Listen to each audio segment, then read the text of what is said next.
A white manager refused to cash a check for a black client, humiliating her and insinuating suspicion about the source of her funds. What he didn't realize, she owned the bank. What happened next will shock even the most seasoned observers. But first, let's start from the beginning. The day began like any other for Mr. Richard Calloway, the manager of a prestigious downtown bank. The branch's gleaming white columns shone in the morning sunlight, and he was ready for another typical day of dealing with wealthy clients and routines that reaffirmed his place in the financial world. That's when she walked in. Her tall stature and confident posture immediately drew the attention of several clients and staff members. Dressed in a sharp business suit and carrying a leather briefcase of undeniable quality, she approached the counter. "Good morning. I'd like to deposit this check into my account," she said calmly, handing the check to the young cashier. The cashier glanced at the amount and visibly tensed. It was a hefty 7-figure check. Quickly regaining her composure, she directed the woman to the manager's office. "Ma'am, this is quite a large sum. We'll need you to speak with our manager," the cashier whispered. The woman nodded, her expression unchanging, and headed toward the office. "Mr. Calloway, there's a customer here with a large check," the cashier informed him. Richard looked up from his documents. His expression darkened as soon as he saw the visitor. His years of banking experience told him that this client was not typical for his branch. But he masked his thoughts with a professional facade. "How can I help you?" he asked curtly, barely glancing at the woman. "I am here to deposit this check into my account," she repeated calmly, placing the check on his desk. Richard slowly picked up the paper, scrutinizing it with barely concealed suspicion. "This is quite a large sum," he muttered. "I'll need to verify the source of these funds. It's standard procedure." "All the necessary documents and contacts are listed on the check," the woman replied, her tone steady. "You can contact my legal firm to confirm the transaction. Even so, I'll need to delay this transaction for further verification," Richard replied reluctantly. "Perhaps you could provide additional evidence of your business's legitimacy." The woman furrowed her brow slightly, but kept her voice calm. "My business is fully compliant with the law. You have everything you need. I expect this transaction to be processed without delay." "I decide how and when things get processed here," Richard retorted, raising his voice slightly. His tone drew the attention of staff members, who subtly peeked from behind their desks. At this point, the young cashier, Eliza, intervened. "Mr. Calloway, I've seen this client conduct large transactions with our bank before. Her name is familiar to me." "Eliza, you're dismissed," Richard said coldly.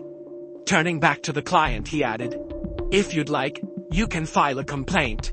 But I have the right to investigate any check I deem suspicious." The woman sighed, maintaining her composure. "Very well. Then I'll need to contact the bank's leadership. I believe they'll be interested in how you're conducting these investigations." Richard Calloway continued to scrutinize the check, even though all the required documentation was already in front of him. The atmosphere in the office grew increasingly tense. "Listen, miss."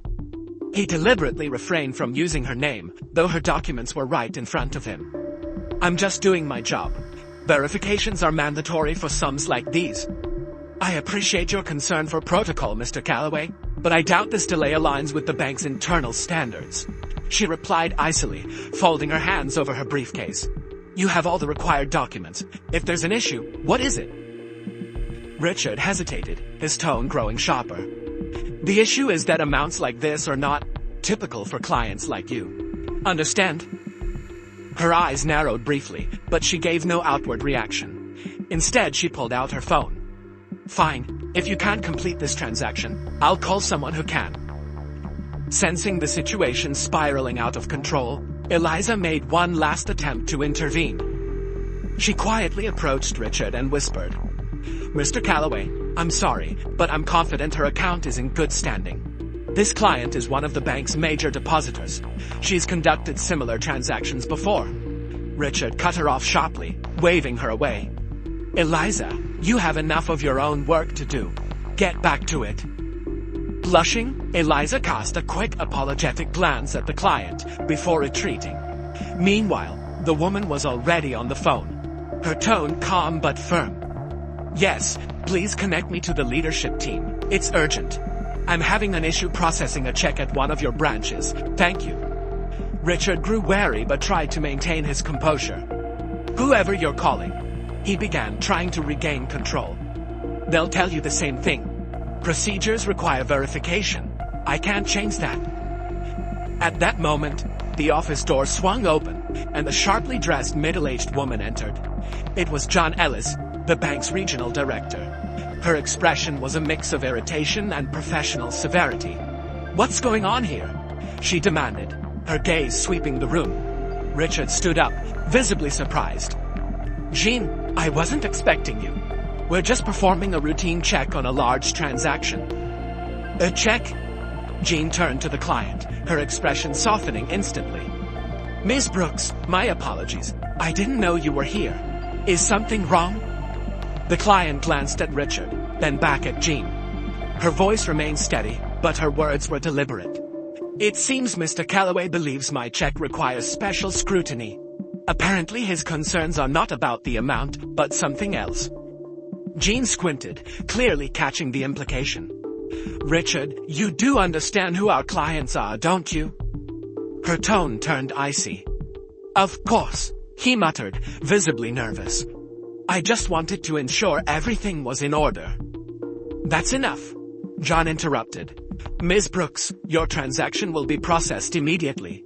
Please wait in the lounge. I'll personally oversee it. As the client left the office, her gaze lingered on Richard for a moment. The look in her eyes made it clear. This wasn't over. Jean, I was just... Richard began, but she silenced him with a raised hand. You just made a serious mistake, she said sharply, and there will be consequences. Richard paled, realizing the situation was slipping out of his control. Jan Ellis led Cynthia Brooks into the conference room, carefully offering her a glass of water and assuring her the matter would be resolved promptly. Meanwhile, Richard Calloway, left alone in his office, felt cold sweat trickling down his back. He realized the enormity of his mistake, but it was too late to backtrack. His position in the bank was now in jeopardy, and he frantically tried to come up with an excuse. A few minutes later, Jean returned to his office, her expression stern, her voice sharp. Richard, do you realize who you were just speaking to? She began without preamble. A client with a suspicious check, he replied flatly, trying to maintain his composure. Am I not supposed to verify large sums? Jean smirked, though her eyes were icy. Suspicious? That suspicious check came from her own corporate account. Now, let me ask you, why did you think verification was necessary? Is this standard practice for all clients, or did you apply a special approach? Richard began mumbling something about safety and protocols, but Jean raised her hand, silencing him. Enough. You didn't even bother to look at her portfolio. She threw a folder onto his desk.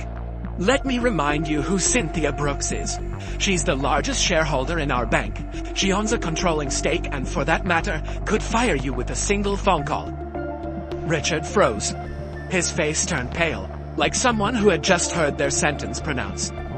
This must be a mistake, he whispered. I couldn't have known. You should have, Jean countered coldly. And do you know what's worse? It wasn't just a mistake. You let your biases interfere with your job. That's unacceptable. Meanwhile, in the conference room, Cynthia calmly reviewed her documents, though her sharp eyes betrayed her focus. A knock on the door interrupted her thoughts, and Eliza entered with a tray holding a glass of water and the folder. Miss Brooks, I apologize for disturbing you, Eliza said softly. I just wanted to say, thank you for your patience. Cynthia smiled. Thank you, Eliza. I noticed you tried to help. That says a lot about you. When Eliza left, Cynthia pulled out her phone and dialed a number. Within moments, her voice carried an air of confidence and decisiveness. Janet, this is Cynthia. I have a request. Gather the leadership team and schedule a meeting. We need to discuss the management of one of our branches. Yes, it's urgent. Meanwhile, John returned to the conference room, her face still tense. Ms. Brooks, everything is ready. Your check has been processed. Please accept my sincerest apologies for what happened." Cynthia stood up, collected her documents and said, her voice steady and measured, "You're not at fault, John. But I can't allow such things to continue in my bank. We're going to have a serious conversation." As she left the branch, clients and staff silently watched her departure. Richard, standing by his office window, could only watch as his career crumbled before his eyes. The next day, Cynthia Brooks sat in the spacious conference room of the bank's headquarters. Across the table from her sat key figures of the management team, including John Ellis, who looked noticeably tense, and Richard Calloway, trying to salvage what little dignity he had left. Cynthia began speaking calmly, though her voice was firm. "Yesterday's incident at your branch wasn't just a mistake. It's a symptom of a deeper problem. As the largest shareholder in this bank, I consider it my responsibility to address this." She turned her gaze to John. "Gene, you're a professional, but it's your duty to ensure that all branches adhere to principles of respect and equality. What happened yesterday is unacceptable." Jen nodded in agreement, but Calloway couldn't stay silent. "Ms. Brooks, allow me to explain. It was standard procedure. I didn't intend." Cynthia raised her hand, cutting him off. "Richard, don't try to justify yourself. Your standard procedures were selective. You ignored my documents, relied on prejudice, and neglected your duties. This isn't about protocol. It's about your attitude." He opened his mouth to respond but stopped when he met her cold stare. Cynthia continued, addressing the rest of the team. "This bank thrives on the trust of its clients. If we allow incidents like this to persist, we'll lose that trust. This is not just about Richard, it's about the entire system. That's why I'm proposing concrete changes." She laid out documents before them. First, mandatory staff training on principles of inclusion and cultural competence. Second, a review of all internal procedures to eliminate bias. Third, the establishment of an internal mechanism for complaints from both clients and employees. These measures will be implemented within a month. The management murmured among themselves, discussing her proposals. Jean was the first to voice her support. "This is necessary. We cannot let incidents like this tarnish our reputation." Cynthia turned to Richard. "You understand you can't stay in your position after yesterday, don't you?" Richard turned pale, but said nothing. He knew resistance was futile. "You'll be given a choice. Resign with the letter of recommendation, or face an internal investigation. I suggest you think carefully." By the end of the meeting, Cynthia left the room feeling a sense of accomplishment. But her work wasn't done yet. Later that same day, she returned to the branch where the conflict had unfolded. Eliza noticed her and cautiously approached. "Ms. Brooks, it's good to see you," Eliza said.